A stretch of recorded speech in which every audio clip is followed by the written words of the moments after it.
హుస్నాబాద్ పట్టణంలో 1-3 వార్డులో చెత్త విభజనపై జరుగుతున్న అవగాహన కార్యక్రమాలలో పురపాలక సంఘం కమిషనర్ టి మల్లికార్జున్ పాల్గొనడం జరిగింది.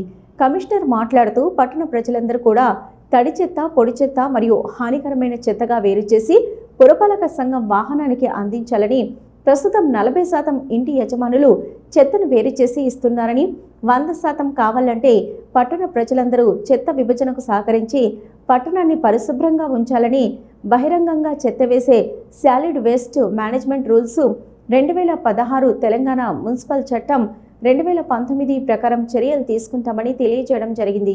ఈ కార్యక్రమంలో శానిటరీ ఇన్స్పెక్టర్ బాలయల్లం, పర్యావరణ అధికారి రవికుమార్, వార్డు ఆఫీసర్లు Venkatesh, Samaraju, Sattar, Venkatesh, Basil, foundation supervisor Naveen, ward ఆర్పీలు జవాన్ ప్రభాకర్ మరియు సిబ్బంది పాల్గొన్నారు.